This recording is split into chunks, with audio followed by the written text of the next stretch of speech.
মাথা কিভাবে কাজ করে?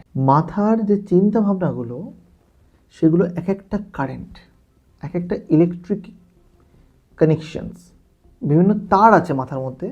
ওই তার একটার সঙ্গে একটা তারের মধ্যে কানেকশনস হয়, কথাবার্তা হয় কারেন্টের মধ্যে দিয়ে। এই কারেন্টগুলো এই হাত দিলে বোঝা যায় না। মাথার মধ্যে কারেন্ট আছে, অথচ হাত দিলে আপনি বুঝতে পারছেন না। কিন্তু কিছু কিছু মেশিন আছে, এই মেশিন দিয়ে এই কারেন্টগুলো মাপা যায়। আমি আমার মাথাকে বললাম হাতটাকে নাড়াতে, হাতটা নড়লো। এটা এটা একটা একটা পদ্ধতিগত কারেন্ট, যেটা বলা হলো সেটাই করলো। মাথা নিজে থেকে কিছু এক্সট্রা করলো না।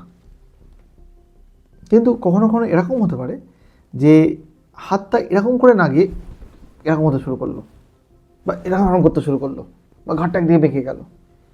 এই সমস্ত জিনিসই তো খিঁচুনি। এই খিঁচুনি যাদের হয় তাদের মাথার মধ্যে কারেন্টের প্রবাহ কেমন হচ্ছে, কোথায় বেশি কোথায় কম, কারেন্ট সঠিকভাবে প্রবাহ হচ্ছে নাকি উল্টোপাল্টা প্রবাহ হচ্ছে, একসঙ্গে মিক্সড হয়ে প্রবাহ হচ্ছে, বেশি হয়ে যাচ্ছে, শর্ট সার্কিট হয়ে যাচ্ছে, এরকম কিছু হচ্ছে কিনা এটা দেখার জন্য আমরা যেটা করি সেটাকে বলা হয় ইইজি, ইলেকট্রোএনকেফ্যালোগ্রাফি, যার মধ্যে দিয়ে আমরা দেখি মাথার মধ্যে বৈদ্যুতিক তারতম্য কিছু হচ্ছে কিনা। আপনার ডাক্তারবাবু যদি আপনাকে ইইজি টেস্ট লিখে থাকেন তাহলে ডাক্তারের সঙ্গে পরামর্শ করুন ঠিক কীভাবে এই টেস্টটা করতে হবে। এবং আমরা যখন টেস্টটা করি, এই টেস্টটা করার সময় পেশেন্টকে ভালো করে শুইয়ে রেখে তারপরে তার মাথার মধ্যে কিছু কিছু তার লাগানো হয়, এইভাবে লাগানো হয় মাথার বিভিন্ন জায়গায়।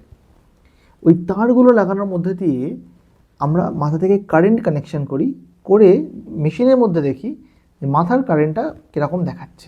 এতে আপনি কোনো শক পাবেন না, আপনার কোনো কারেন্ট লাগবে, আপনি কিছু বুঝতেই পারবেন না, আপনি নিশ্চিন্তে ঘুমাতে পারবেন। কিন্তু আপনার মাথায় কী হচ্ছে সেটা আমরা মেশিনে দেখতে পাবো। সেইটা দেখতে দেখতে আপনি যখন জেগে আছেন আপনাকে চোখ চাইতে বলা হবে, আবার চোখ বন্ধ করতে বলা হবে, আবার চাইতে বলা হবে, আবার বন্ধ করতে বলা হবে। এই চোখ খোলা চোখ বন্ধ করার মধ্যে দিয়ে মাথার মধ্যে কারেন্টের কী তারতম্য হচ্ছে সেটা দেখা হবে। তারপরে আপনাকে কিছু ভাবতে বলা হবে, সেই ভাবার মধ্যে দিয়ে মাথার মধ্যে কারেন্টের কী তারতম্য হচ্ছে সেটা দেখা হবে। তারপরে আপনার চোখের সামনে কিছু লাইট ফেলা হবে, সেই লাইট পড়ার মধ্যে দিয়ে আপনার মাথার মধ্যে কিছু কারেন্টের তারতম্য হচ্ছে কিনা সেটা দেখা হবে। আপনাকে জোরে জোরে শ্বাস নিতে বলতে হতে পারে, সেটা যখন আপনি জোরে জোরে শ্বাস নিচ্ছেন তখন আপনার মাথার মধ্যে কোনো প্রবলেম হচ্ছে কিনা সেটা দেখা যেতে পারে। আপনাকে ভালো করে ঘুমাতে দেওয়া হলো, ওই ঘুমের মধ্যে মাথার মধ্যে কিছু প্রবলেম হচ্ছে কিনা সেটাও দেখা যেতে পারে।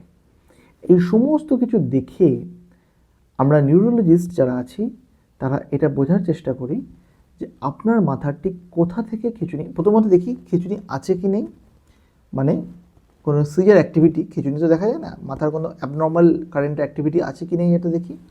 দেখার পর আমরা এটা দেখি যে ওইটা মাথার ঠিক কোন জায়গাটা থেকে আসছে, মাথার এখান থেকে খিঁচুনি আসছে না এখান থেকে আসছে, সামনে থেকে না পেছন থেকে, এটাও বোঝা যায়। আপনার ডাক্তারবাবু যদি আপনাকে ইইজি করতে বলে থাকেন তাহলে তার কাছ থেকে একটু জেনে নিন যে এই ইইজিটা ঠিক কীভাবে করলে বেশি ভালো হয়। পুরো ইইজিটা ঘুমিয়ে করলে ভালো হয় নাকি ইইজিটা জেগে জেগে করলে ভালো হয়, ইইজিটা কি কম ঘুমিয়ে করলে ভালো হয় নাকি সাত সকালা ইইজি করলে বেশি ভালো হয়, ইইজিটা কি সারা রাত ধরে করতে হবে নাকি আধ ঘন্টা 20 মিনিট করলেই হয়। এই সমস্ত কিছু আছে। বা ইইজি করার সময় জোরে জোরে শ্বাস নিতে হবে, ইইজি করার সময় চোখে কোনো লাইট ফেলতে হবে ইত্যাদি। এই সমস্ত কিছু করার মধ্যে দিয়ে আপনার মাথার মধ্যে কোনো খিঁচুনি রোগ আছে কিনা, মৃগী আছে কিনা সেটা বোঝা যেতে পারে। এখানে অনেক মানুষ প্রশ্ন করে যে ডাক্তারবাবু আমাকে ডাক্তার ইইজি করতে বলেছিলেন, আমি করেছি, আমার ইইজি রিপোর্টটা এসছে নেগেটিভ, মানে নর্মাল, কিছু অসুবিধা নেই, তাহলে কি আমার খিঁচুনি নেই? এই প্রশ্নটা খুবই সচরাচর আমরা ক্লিনিকে দেখতে পাই। এই প্রশ্ন আপনার মনেও হতে পারে এবং খুব স্বাভাবিক প্রশ্ন যে ধরুন কারোর ম্যালেরিয়া, আমি বলছি কারোর ম্যালেরিয়া হয়েছে, ম্যালেরিয়া টেস্ট করলাম, দেখা গেলো টেস্ট পজিটিভ, তাহলে প্রমাণ হয়ে গেল ম্যালেরিয়া আছে। কারোর খিঁচুনি হয়েছে, তার আমি খিঁচুনির জন্য ইজি করলাম, টেস্ট নেগেটিভ, তারপরেও বলা হলো না খিঁচুনিই হয়েছে। যে কোনো মানুষ কনফিউজ হয়ে যাবে, ঘাবড়ে যাবে, এটা তো মিলছে না। নর্মাল টেস্টের সঙ্গে যেটা হয় অন্যান্য টেস্টের সঙ্গে, যে টেস্ট পজিটিভ মানে রোগ পজিটিভ, টেস্ট নেগেটিভ মানে রোগ কী করে থাকতে পারে, কিন্তু ইজির ক্ষেত্রে সেটা নয়। ভাবুন আপনার কাছে একটা পেন আছে, এই পেনটা আপনার কাছে আছে, এই পেনটা সুন্দর লিখছেন, খুব সুন্দর লিখছে, সারাক্ষণ সুন্দর লিখছে, কিন্তু মাঝে মাঝে আটকাচ্ছে। আপনি কাউকে গিয়ে বললেন দেখুন তো পেনটা আমার আটকাচ্ছে, তিনি নিলেন, নিয়ে পেনটাকে দিয়ে লিখতে শুরু করলেন, দেখলেন না সুন্দর লিখছে, কোনো আটকাচ্ছে না। তিনি বলবেন না বাবা আপনার তো পেন আটকাচ্ছে, আপনি ভুল বলছেন। তাহলে কি আপনি বলবেন যে পেনটা উনি কি ঠিক বলছেন না ভুল বলছেন? উনি তো ভুল বলছেন, পেনটা সত্যিই মাঝে মাঝে আটকাচ্ছে।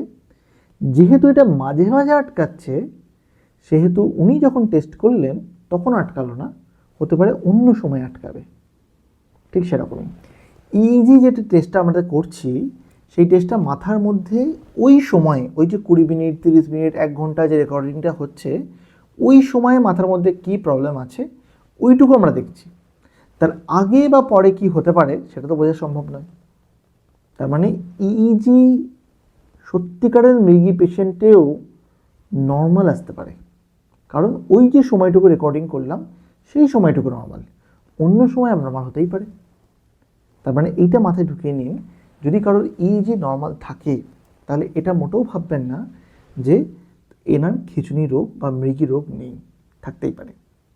এখানে একটা সাধারণ নলেজ আপনাদের সঙ্গে শেয়ার করে নিতে চাই, যে অন্যান্য রোগের ক্ষেত্রে যেরকমটা হয়, যে ধরুন কারোর নিউমোনিয়া হয়েছে, বুকে কল বসিয়ে আমরা দেখে নিলাম না তার নিউমোনিয়া আছে। কারোর জ্বর হয়েছে, তারা আমার গায়ে হাত দিয়ে বা থার্মোমিটার দিয়ে মেপে দেখে নিলাম জ্বর আছে।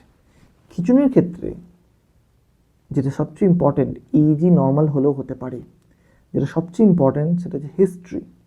তার যে খিঁচুনিটা হয়েছিল ওই সময় ঠিক কী হয়েছিল, উনি ঠিক কীভাবে অজ্ঞান হয়ে গিয়েছিলেন, চোখটা কীরকম হয়েছিল, মুখটা কীরকম হয়েছিল, দাঁত কীরকম ছিল, হাতটা কীরকম ছিল, ঘাড়টা যদি বেঁকে থাকে তাহলে কোন দিকে বেঁকেছে, হাতটা যদি টাইট হয়ে থাকে তাহলে কোন দিকটা প্রথমে টাইট হয়েছে, অসারে পেচ্ছাপ করে ফেলেছিল কিনা, জিভ কামড়ে ফেলেছিল কিনা, ওই সময় জ্ঞান ছিল কিনা, কে দেখেছে, কোনো ভিডিও করা হয়েছে কিনা, এই সমস্ত কিছু পুঙ্খানুপুঙ্খানু ডিটেলস ইম্পর্টেন্ট। খিচুড়িটা শুরু হওয়ার তৎক্ষণাৎ জাস্ট আগেই উনি কিছু বুঝতে পেরেছিলেন যে খিচুড়িটা আসতে চলেছে। অনেক সময় বলে চোখের সামনে কিছু লাইট দেখতে পাচ্ছে, কেউ বলে কানে কিছু শুনতে পেয়েছে, কেউ বলে যে বুকটা গুড়গুড় করছে, পেটটা গুড়গুড় করছে, বুকটা ধরপড় করছে, কেউ বলে হয়তো খাবার উঠে আসছে, কেউ বলে কেমন একটা মাথাটা ঘুরছে হচ্ছিল, তারপরে কী হয়ে গেল আমি বুঝতে পারলাম না। এই যে ডিটেলসগুলো, এই যে বর্ণনাগুলো বিষয়টার, এটা ইম্পর্টেন্ট। মৃগী রোগ নির্ণয়ের ক্ষেত্রে টেস্টের থেকেও বেশি ইম্পর্টেন্ট হলো হিস্ট্রি, যে এক্স্যাক্টলি ওই সময়টাই হয়েছিলটা কি। আপনি কি কোনো ভিডিও রেকর্ডিং করেছেন? যদি করে থাকেন ডাক্তারবাবুকে দেখান। ভিডিও রেকর্ডিং আমাদের রোগ নির্ণয়ে প্রচণ্ড হেল্প করে থাকে, এবং ওইগুলো দিয়েই আমরা ডায়াগনোসিস করি এটা মৃগী রোগ হতে পারে কি পারে না। ইইজি সবসময় কিন্তু ডায়াগনস্টিক নয়, সবসময় ইইজিতে ডায়াগনোসিস করা যায় না।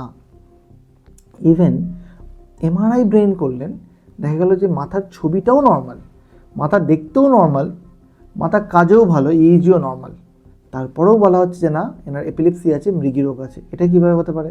ওই একই পেনের গল্পে ফিরে যান। পেনটাকে দেখতে বললাম, কেমন দেখতে বলুন তো, না দেখতে খুবই ভালো, কোনো অসুবিধা নেই।